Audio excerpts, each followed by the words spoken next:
Class में आपका स्वागत है। अपन जो चैप्टर फर्स्ट है उस चैप्टर फर्स्ट के जो आंकिक क्वेश्चन है उन आंकिक क्वेश्चनों को क्या कर रहे हैं, हल कर रहे हैं। पहला क्वेश्चन है, दो समान धातु के गोले, उनके आवेश कैसे हैं, समान।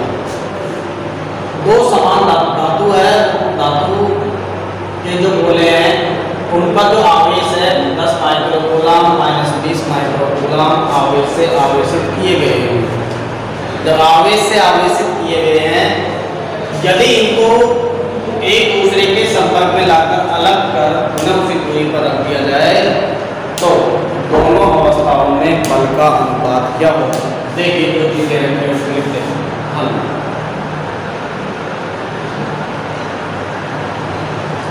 दो समान धातु के गोले जिनके आवेश दे रखे हैं, Q1 की वैल्यू दे रखी है हमारे पास प्लस 10 माइक्रोकूलम है। उस माइक्रोकूलम को कूलम में क्या करना है, परिवर्तित करना है। तो कूलम में परिवर्तित करने के लिए 10 गुना 10 की पावर कितना रखेंगे, -6 कूलम बराबर हो जाएगा 10 की पावर -5 कूलम। Q2 -20 माइक्रोकूलम, इसको भी हल करेंगे, कितना हो गया -20 इंटू 10 की पावर -6 कूलम बराबर -2 गुणा 10 की पावर -5।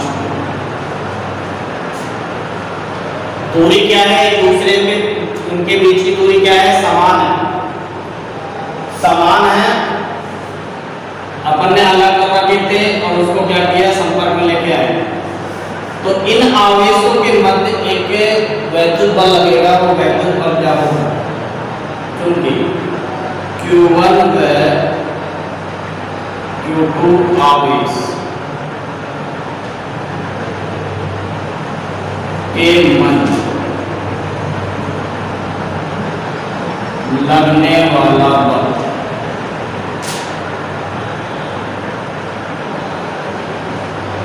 बल कितना हो जाएगा, F बराबर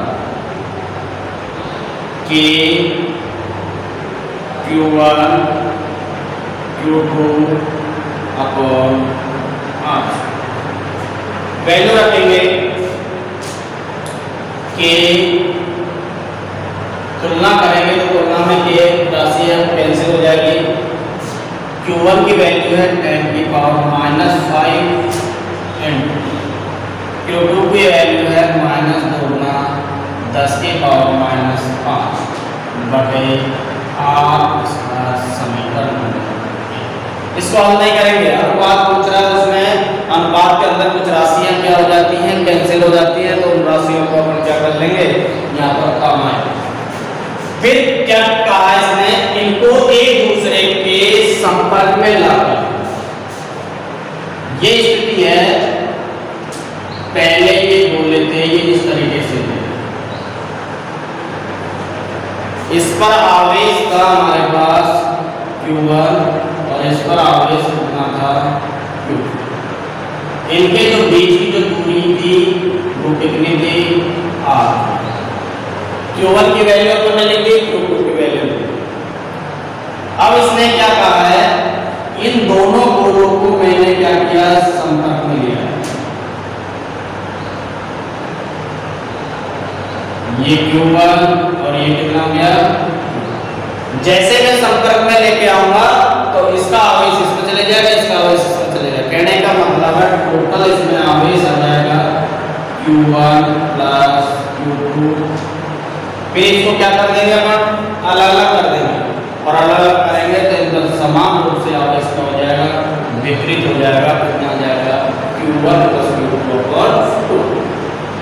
चूंकि दोनों गोलों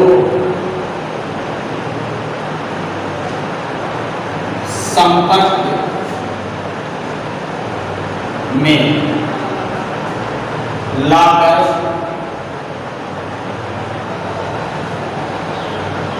अलग अलग करने पर गोलों पर उपस्थित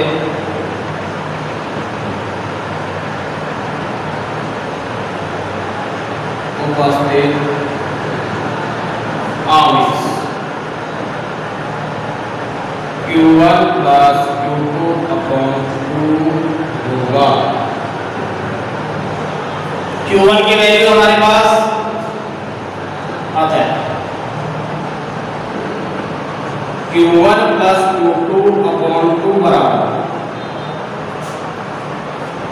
Q1 की वैल्यू है 10 माइक्रोकूलम, Q2 की वैल्यू है -20 माइक्रोकूलम। घटे में कितना हो गया, बचेगा कितना, माइनस का 10 माइक्रोकूलम बटे।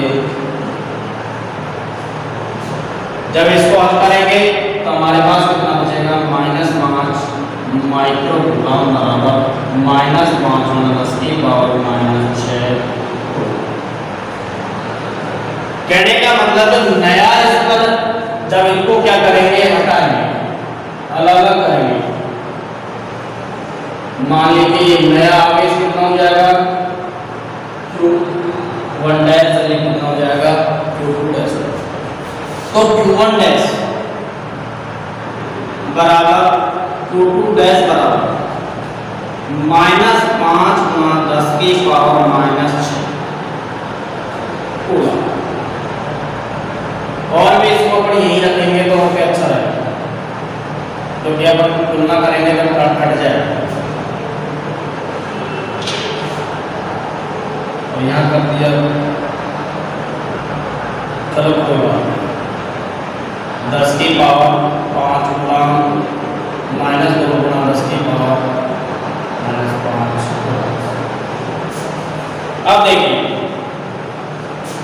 इसको अपन, ये Q1 डैश का Q2 डैश है, इस Q1 डैश का Q2 डैश का भी क्या लगेगा, अब कूलम पर लगेगा तो बल कितना हो जाएगा,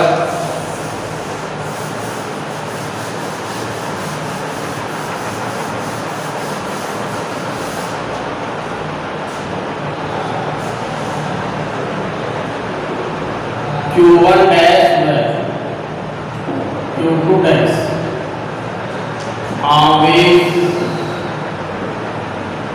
पर लगने वाला बल,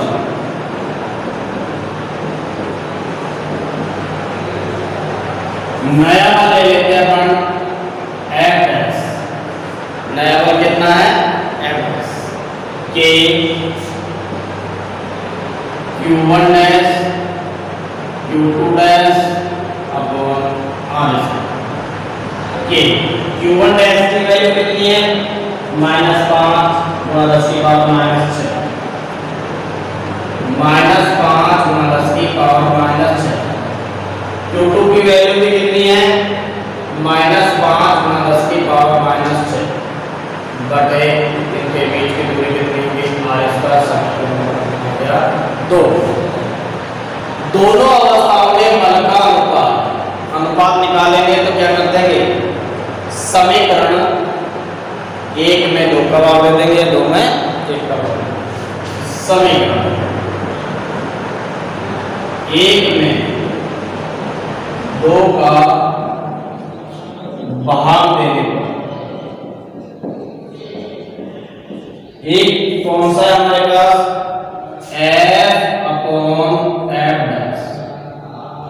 F की वैल्यू है हमारे पास कि Q1 की वैल्यू है 10⁻⁻5 इंटू -2 गुणा 10⁻⁻5 बटे R बटे इसकी वैल्यू है हमारे पास F डैश की K इंटू -5 × 10⁻⁻6 गुणा -5 × 10⁻⁻6 बटे R²।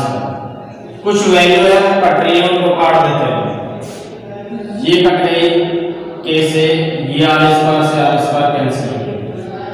इसको और थोड़ा सा हल कर लेते हैं, F/F डैश बराबर 10 की पावर -5 गुणा -2 गुणा 10 की पावर -5 बटे, ये राशि कहाँ जाएगी नीचे, माइनस माइनस क्या हो गया प्लस हो गया, 5 गुणा 10 की पावर -6 गुणा 5 गुणा 10 की पावर -6, ये वैल्यू आ गई है।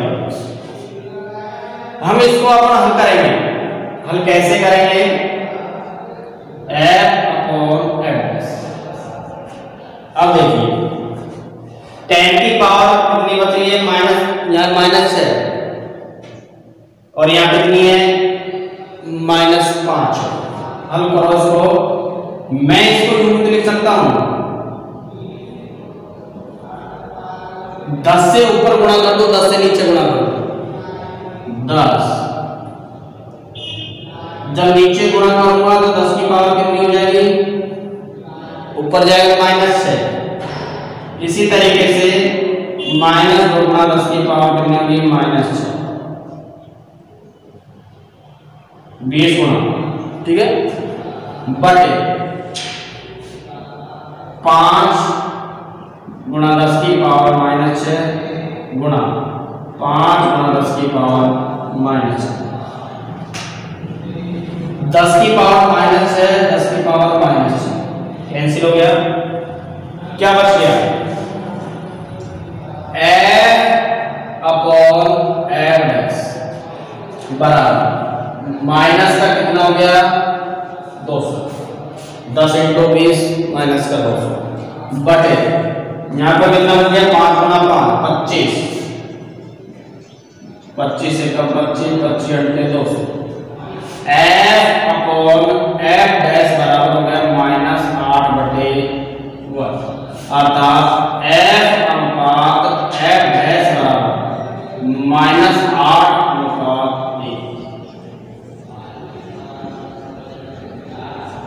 तो इनका जो लगने वाला जो बल है वो बल का जो अनुपात होगा -8/1। थोड़ा सा यहाँ देख लेना, ऊपर नीचे हमने क्या किया है 10 से गुणा किया, यहाँ लिख देता हूँ थोड़ा ऊपर नीचे हल करने के लिए।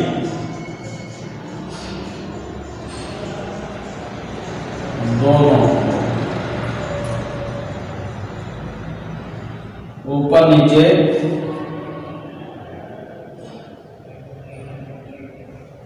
10 से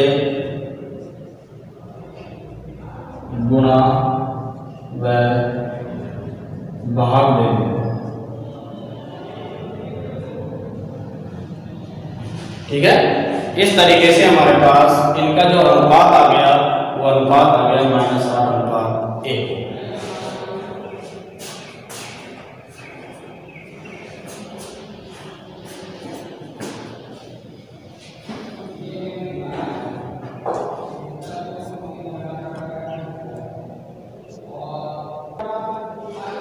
या आप 10 से ऊपर नीचे गुणा नहीं करके इसको डायरेक्टली अपन क्या करते हैं, हल करते हैं।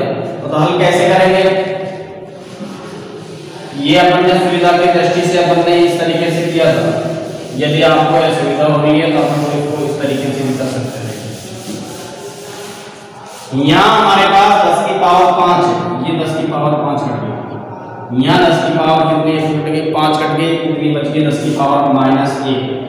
ये -1 कहाँ चले जाएगा, ऊपर चले जाएगा, तो यहाँ पर कितना हो गया 10। इसके बाद 10 की पावर 5 -5 और 10 की पावर -6 ये कैंसिल हो गया। इस पर भी कितनी बच गई 10 की पावर -1, ऊपर जाएगी तो 10 की पावर कितनी हो जाएगी प्लस में, -2 तो है, ये प्लस में कितना हो गया 10 बटे कितना बच गया 25।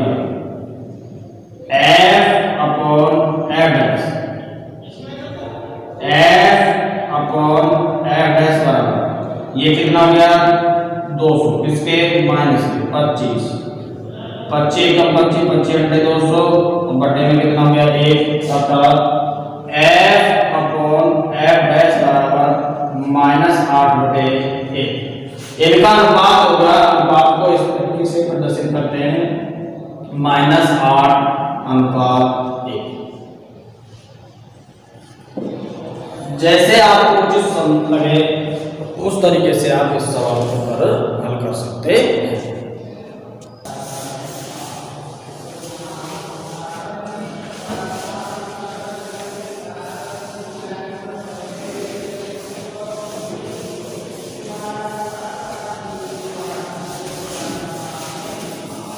नेक्स्ट क्वेश्चन है हमारे पास,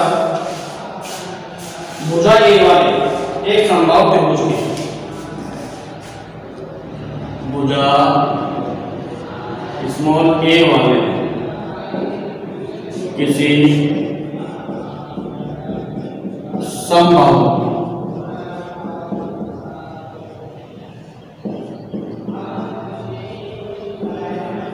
त्रिभुज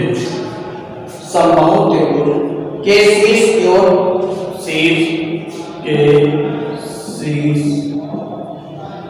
ए व बी पर समान आवेश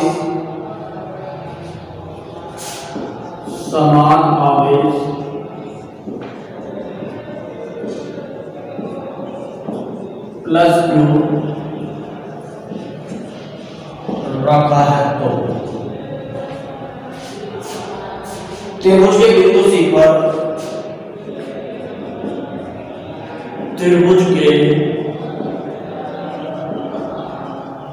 बिंदु सी पर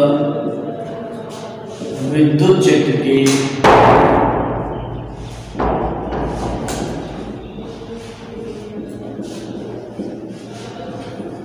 तीव्रता क्या होगी।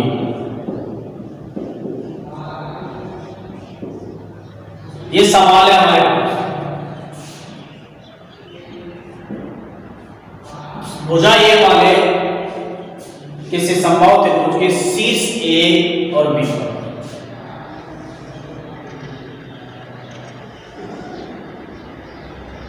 ये हमारे पास समबाहु त्रिभुज, ये ए बिंदु हो गया, ये बी बिंदु हो गया और ये हो गया हमारे पास सी। ए और बी पर कैसा आवश्यक है प्लस क्यू आवेश,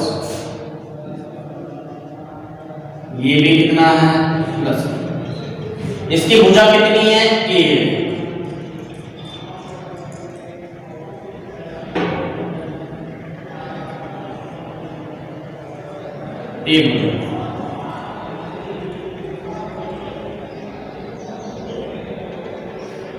अब इस समबाहु त्रिभुज की जो एंगल बन रहा है कितना बन रहा है 60 डिग्री का होंगे, ये भी कितना हो गया 60। ये प्लस क्यू आवेश है, ये भी क्या है प्लस क्यू आवेश। माना बिंदु ए पर विद्युत क्षेत्र की तीव्रता कितनी है E1, माना बिंदु ए पर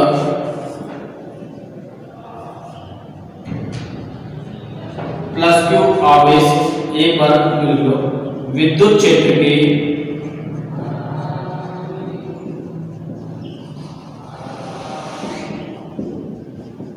तीव्रता E1, तीव्रता कितनी है E1, वह बिंदु पे ए के कारण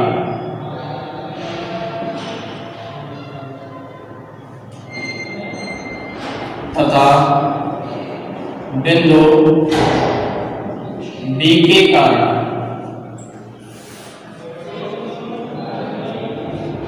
विद्युत क्षेत्र के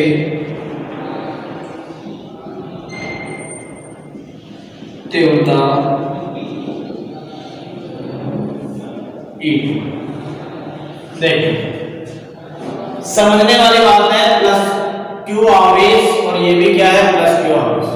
मैंने बताया था प्लस क्यू आवेश होगी तो बल रेखा किधर होगी बाहर की तरफ, या क्षेत्र रेखा किधर होगी बाहर की तरफ, और जब क्षेत्र के बाहर की तरफ होगी तो विद्युत क्षेत्र की दिशा भी किधर होगी बाहर की तरफ। ये प्लस आवेश प्लस क्यू आवेश है तो इसकी डायरेक्शन किधर हो जाएगी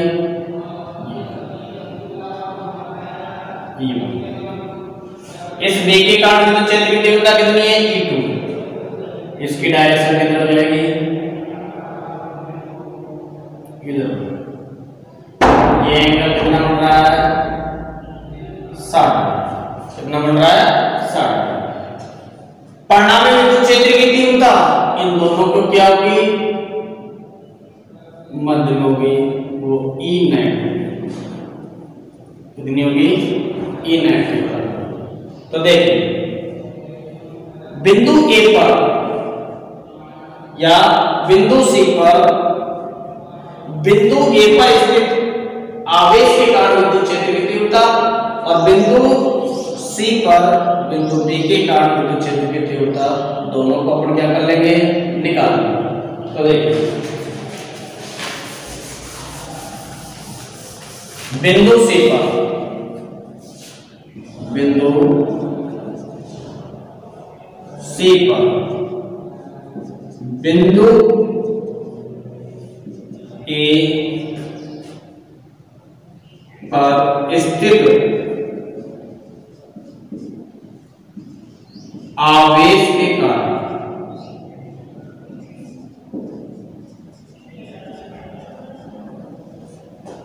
विद्युत क्षेत्र की तीव्रता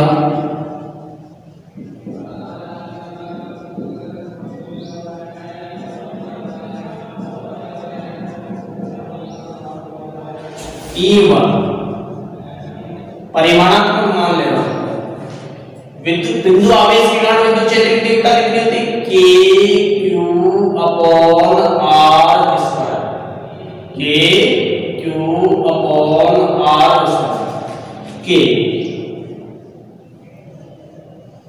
Q आवेश कितना है Q है तो मैंने लिख दिया Q अपॉन R स्क्वायर। बीच की दूरी कितनी है A का स्क्वायर। समीकरण नंबर। इसी तरीके से बिंदु सी पर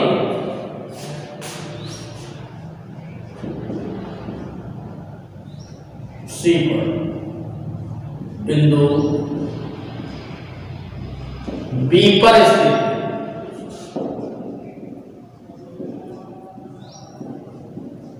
आवेश के कारण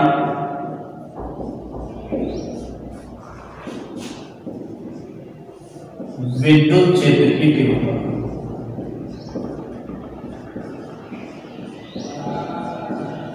विद्युत क्षेत्र की तीव्रता कितनी दे रखी है अपन ने E2 बराबर। यदि इसकी डायरेक्शन आप लिखना चाहो दिशा दिशा किधर चल रही है यही तो है इसकी बाहर की तरफ इधर इधर ए से किधर जा रही है सी की ओर।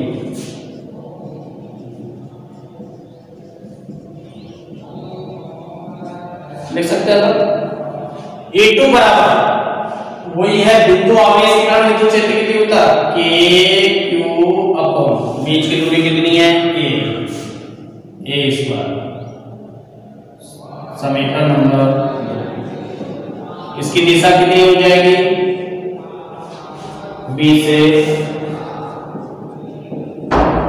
C की। अब देखिए परिणामी विद्युत क्षेत्र की डायरेक्शन निकालनी है अपन को बिंदु C पर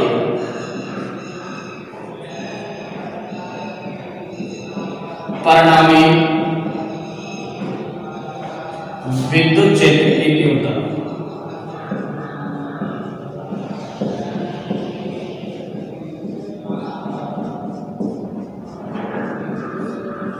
परिणामी विद्युत क्षेत्र की तीव्रता E बराबर एक सूत्र लिखा था अपन ने E1 square plus E2 square plus 2E1 E2 cos theta. E1 square E2 square 2E1 E2 cos theta. Value दे रखी है हमको E1 की वैल्यू हमारे पास कितनी E1 की कितनी है K Q upon A square K Q upon A square. इसका क्या हो रहा है whole square plus K Q upon A square इसकी भी पावर क्या लग रही है whole square plus 2 K Q upon A square ये तो E1 की मान हो गया। E2 का मान हो जाएगा KQ/A² और cos 60। एंगल कितना बढ़ रहा है? 60 डिग्री। E बराबर KQ/A² अंडर KQ/A²,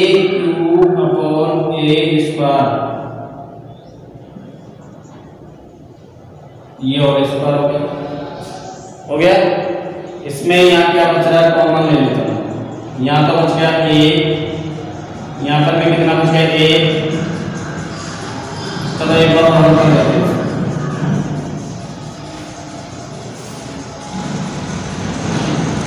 KQ/A² इसका हो गया होल स्क्वायर। KQ/A²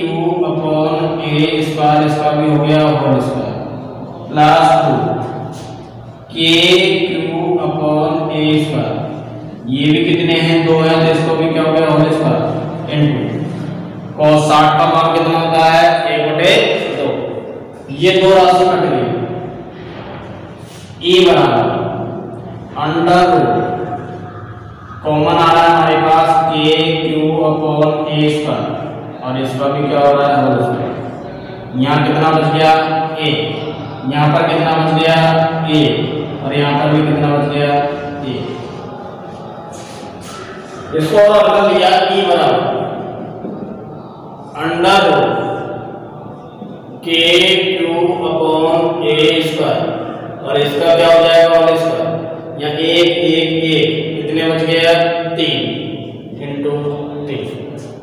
इस राशि को मैं बाहर निकाल के लेके आ रहा हूं और इसको बाहर निकालने के बाद इसमें तो क्या रह जाएगा? अंडर रूट रह जाएगा। E बराबर अंडर रूट 3 KQ/A²।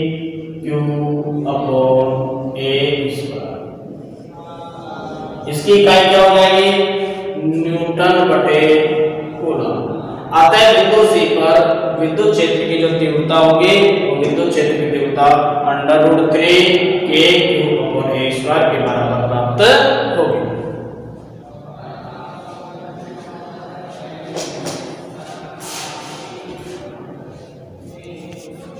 सवाल है हमारे पास, दो समान आवेशित गोलों को बराबर लंबाई की डोरियों से लटकाया जाता है। डोरियां परस्पर 30 डिग्री का कोण बनाती है जब 0.8 ग्राम प्रति सेंटीमीटर घनत्व के द्रव में लटकाया जाता है, तब भी वही कोण रहता है। जो ये एंगल है वो एंगल का मान भी क्या रहता है? वही रहता है। यदि गोले के पदार्थ का घनत्व 1.6 ग्राम प्रति सेंटीमीटर क्यूब है तो द्रव के परावैद्युतांक का मान ज्ञात करना। कैसे ज्ञात करेंगे? ये हमारे पास कोई डोरी दे रखी है, उस डोरी पर हमने क्या कर दिया? आवेशों को लटका दिया। इन आवेशों के बीच की कुछ न कुछ क्या रहेगी? दूरी रहेगी। वो दूरी मान लीजिए कितना है? 8। तो कैसे हल करेंगे इसको? देखिए, ये कोई दृढ़ आधार से इसको क्या कर रखा है? हमने बांध रखा है डोरी।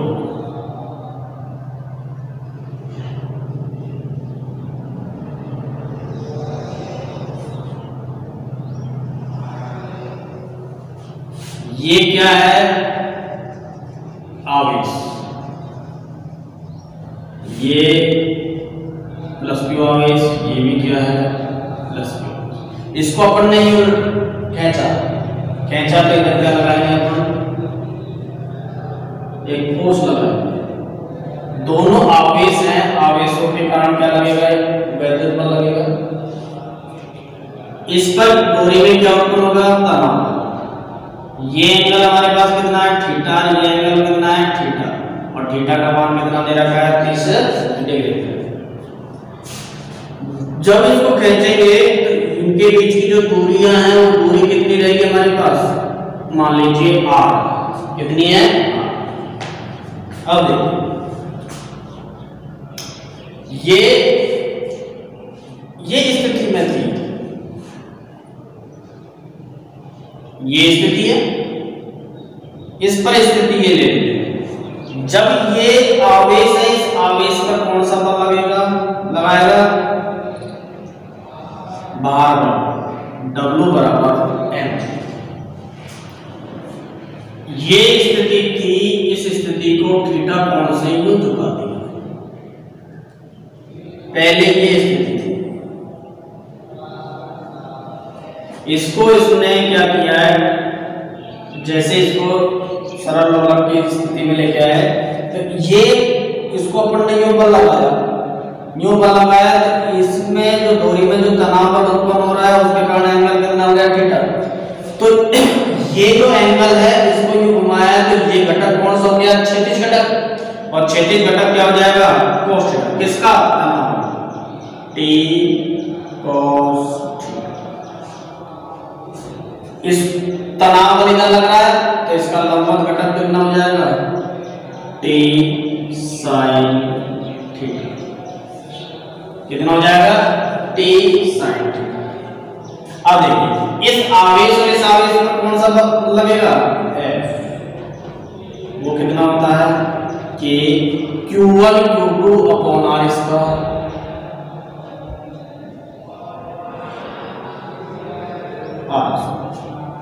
ये डायग्राम समझ में आ गया। ये क्या है, दो समान आवेशित गोले, एक गोला ये रहा, एक गोला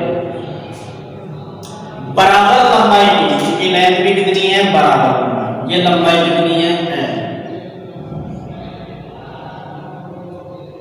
ये लंबाई भी कितनी है, 30 डिग्री। थीटा का मान कितना है, 30 डिग्री। अब देखिए इनको अपन ने घटकों के रूप में व्यक्त करकर, इस पर नीचे की तरफ क्या लग रहा है, बाहर बल लग रहा है mg, ये ऊपर क्या लग रहा है, क्षैतिज घटक, और इधर क्या लग रहा है, ऊर्ध्वाधर घटक। तो संतुलन की अवस्था में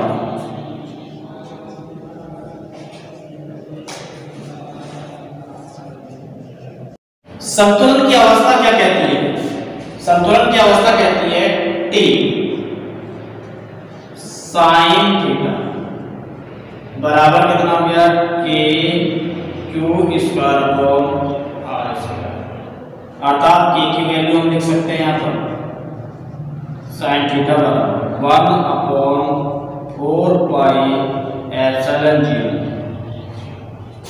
q square upon r square, समीकरण नंबर 1। इसी प्रकार यहाँ पर t cos थीटा बराबर कितना हो जाएगा, mg। t cos थीटा बराबर हो गया mg, समीकरण नंबर 2। समीकरण 1 में समीकरण 2 का क्या दे देंगे, भाग। समीकरण 1 में समीकरण 2 का भाग देने पर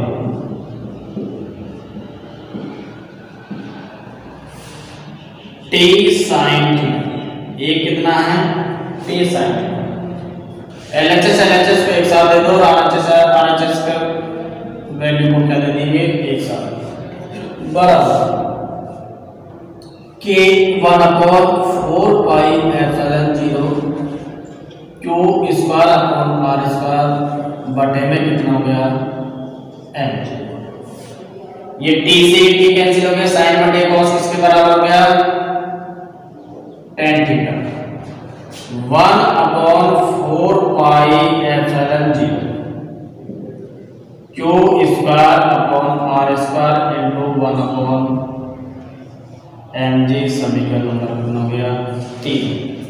यहां तक हमारे पास समीकरण बन गया 3, ठीक है। इसी प्रकार यहां दे रखा है द्रव का जो घनत्व दे रखा है, कितना दे रखा है, 0.08 दिया।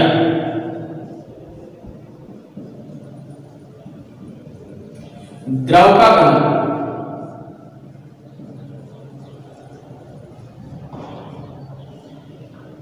द्रव का घनत्व रो मान लेते हैं, कितना मान लेते हैं, रो बराबर दे रखा है हमको 0.8 ग्राम बटे सेंटीमीटर। दूसरा दे रखा है पदार्थ का घनत्व,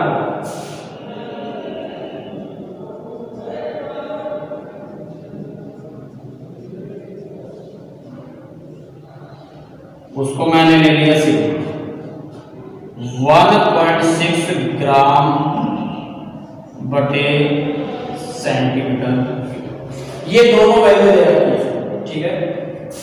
अब इस पर जैसे ही अपन इसको क्या करेंगे, द्रव में डुबोएंगे, और द्रव में डुबोने पर इस पर एक उत्प्लावन बल कार्य क्या करेगा, उत्प्लावन बल। वो उत्प्लावन बल क्या होता है, ये दूसरा चित्र है।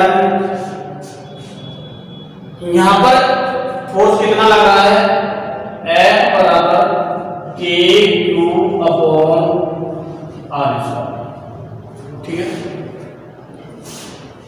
अब इसकी प्रकृति क्या होगी, चेंज होगी, ये F' हो गया। जैसे ही इसको द्रव में अपन डुबो रहे हैं तो बाहर बल किधर लग रहा है, नीचे की तरफ, एक बल किधर लगेगा, ऊपर की तरफ। वो बल कौन सा हो जाएगा, उत्प्लावन बल।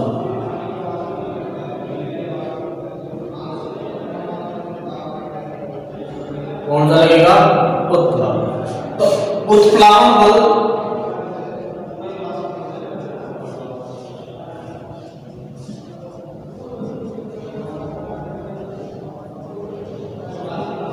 देखिए, उत्प्लावन बल ऊपर की तरफ लग रहा है, वो किसके बराबर लग रहा है, mg बटे 2। इसको संतुलन की स्थिति में बनाए रखने के लिए कौन सा क्या लगेगा, उत्प्लावन बल, वो कितना लगेगा, mg बटे 2। अब इस आवेश पर परिणामी बल कितना लगेगा, परिणामी बल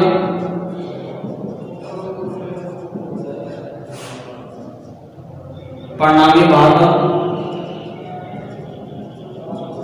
W डैश मान लेंगे इसको, यहाँ W लग रहा था तो कितना, इस पर कितना लगा, mg ऊपर की तरफ जा रहा है तो क्या लगता है, माइनस mg माइनस mg/2 बराबर mg/2।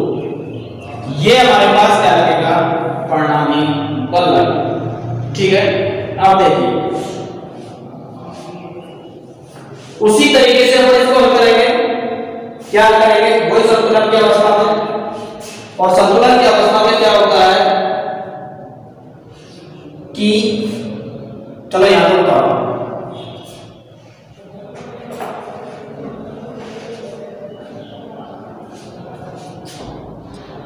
समीकरण 3 में अपन देखते हैं। समीकरण 3 से, समीकरण 3 से अपन ने क्या किया है, उसको द्रव में डुबोया। जैसे द्रव में डुबोएंगे तो इसका माध्यम क्या हो जाएगा, परिवर्तित हो जाएगा। माध्यम क्या हो जाएगा, परिवर्तित, अर्थात tan थीटा बना।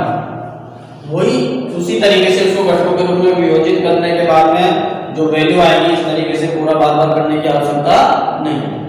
tan थीटा बराबर 1/4πε0 था, यहाँ पर निर्वात थी, और अब निर्वात की जगह क्या आ गया, हमारे पास माध्यम चेंज हो गया। वो माध्यम क्या हो गया, k की जगह हम कितना लिख सकते हैं, 1/4πε0। कितना लिख सकते हैं, 1/4πε0 Q अपॉन R²। यहां पर भार बल जो लग रहा है, यहां पर कितना था, mg था। अब परिणामी भार बल कितना आ गया, mg बटे 2।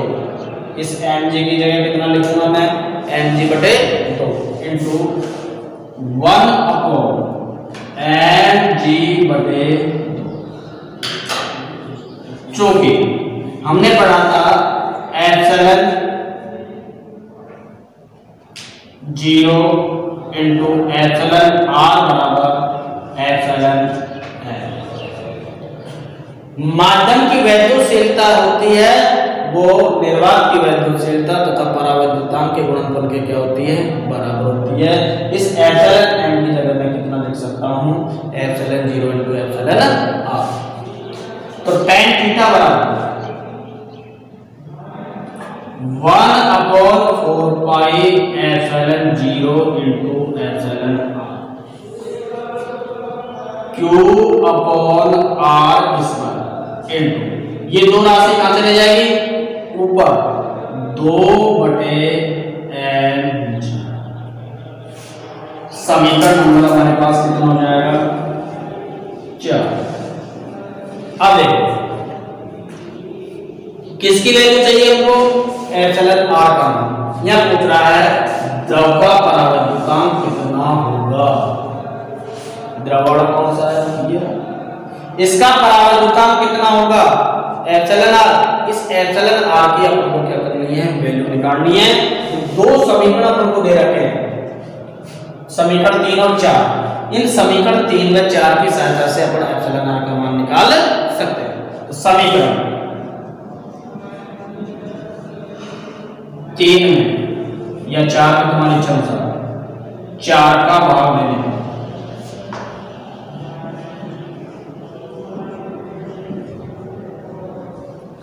भाग लीजिए, भाग देने पर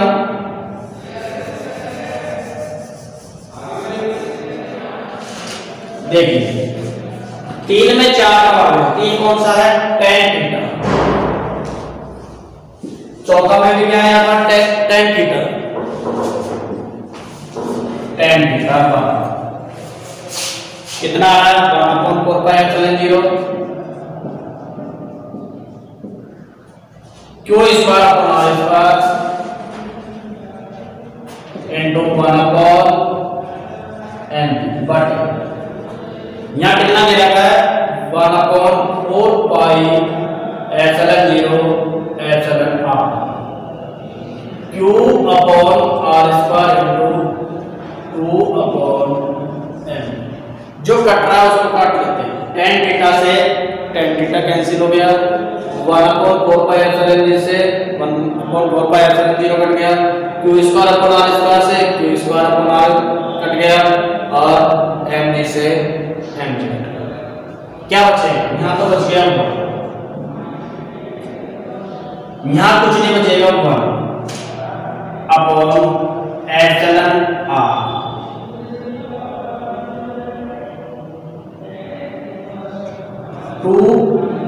अपॉन एप्सिलॉन ये बचेगा। इस एप्सिलॉन आर को खाने जाएंगे पर ऊपर 1 बराबर 1 एप्सिलॉन आर अपॉन कितना हो गया, क्रॉस होना कर देंगे, एप्सिलॉन आर बराबर कितना हो जाएगा 2 आता है। द्रव का परावर्तनांक, द्रव का परावर्तनांक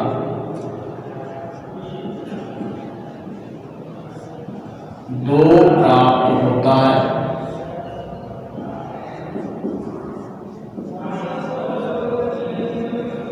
कितना प्राप्त होता है 2 प्राप्त होता है।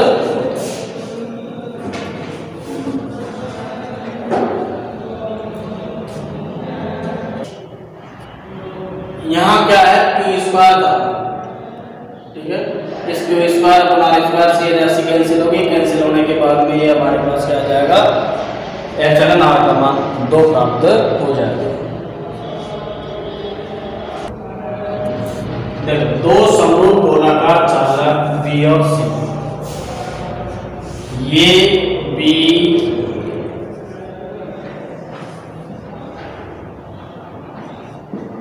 और ये क्या ले लिया मैंने समरूप गोलाकार समान आवेश से, इन पर जो आवेश है वो समान है, कितना कितना है क्यू, तथा इनके मध्य एक बल से ये क्या होते हैं प्रतिकर्षित होते हैं। कहने का मतलब है दोनों बल कैसे हैं, पॉजिटिव होंगे, या दोनों बल कैसे होंगे, दोनों आवेश कैसे होंगे नेगेटिव। इनके जो बीच की जो दूरी है वो दूरी कितनी है r। पहले यहां तक अपन क्या करते हैं, यहां तक इसको हल कर लेते हैं, प्लस ये q व q आवेश के कारण लगने वाला कूलम्ब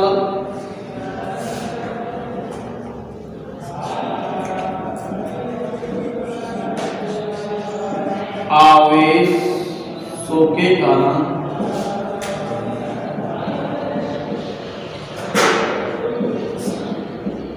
लगने वाला बल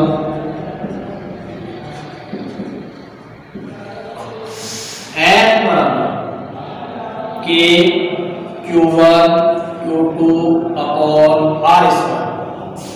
Q1 का मान कितना है Q, Q2 का मान कितना है Q, क्या हो जाएगा स्क्वायर बटे बीच की दूरी कितनी होगी R स्क्वायर। समीकरण नंबर 1। फिर कह रहा है एक तीसरा गोलाकार चालक इन्हीं के समरूप है, मतलब इनके क्या है इनके जो अनुसार क्या है समान, इस तरीके से समान है। पहले यह बी के संपर्क में लाया जाता है, ये क्या किया है इसको, ये क्यों था,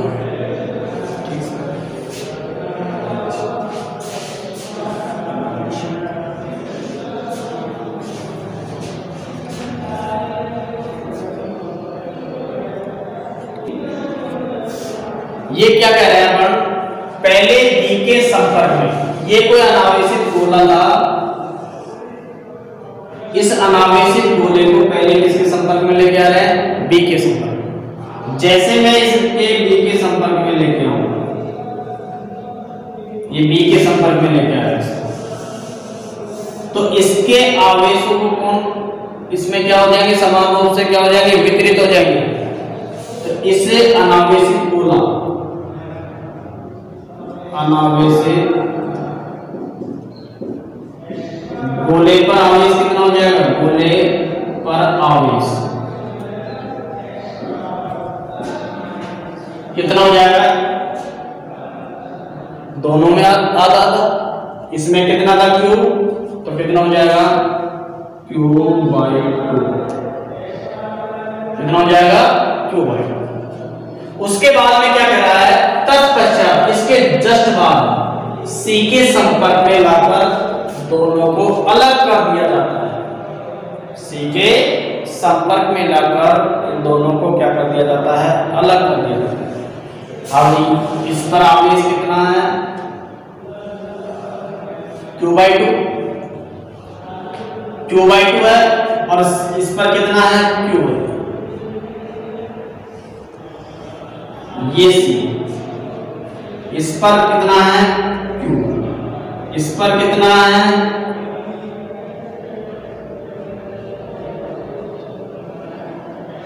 Q/2, कितना है Q/2।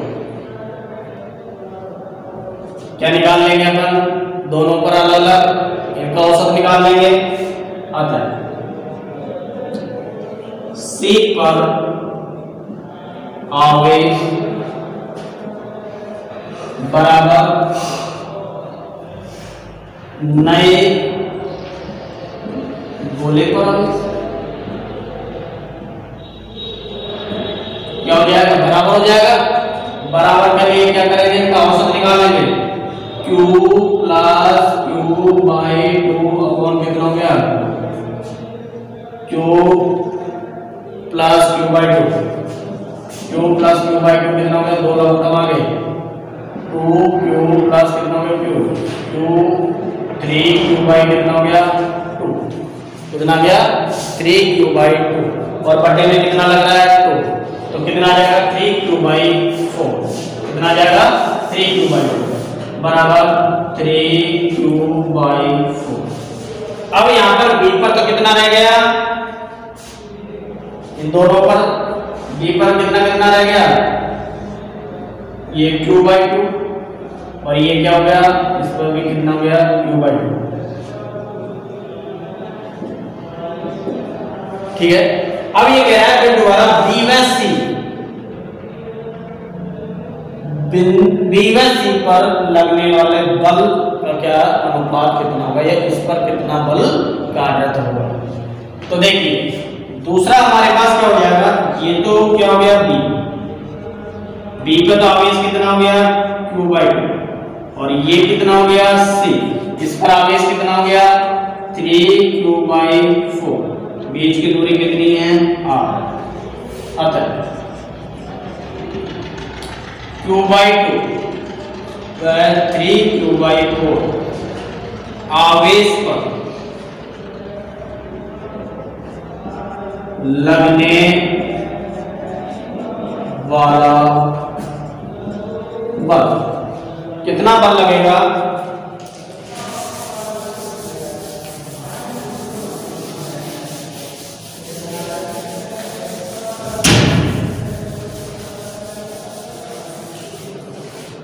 नया बल मैं ले लेता हूं एफ डैश, कितना ले लेता हूं? एफ डैश के। Q1 का मान कितना आ गया? Q/2। Q2 कितना आ रहा? 3Q/4 बटे R। समीकरण नंबर इसको हल कर लेते हैं। एफ डैश बराबर के 3K Q² अपॉन 8R²। समीकरण नंबर कितना हो गया? क्या कह रहा है? तुलना करवा रहा है। समीकरण 2 में समीकरण 1 का भाग देने पर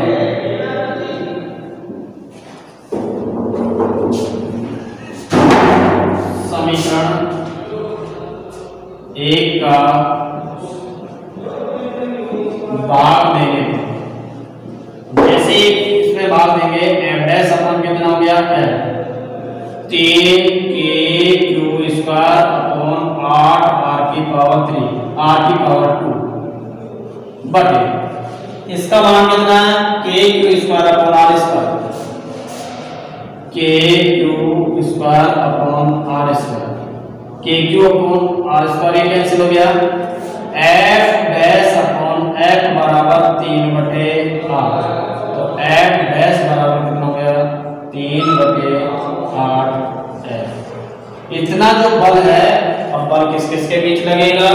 B गोला और C गोले के मध्य ये बल हमको क्या होगा? प्राप्त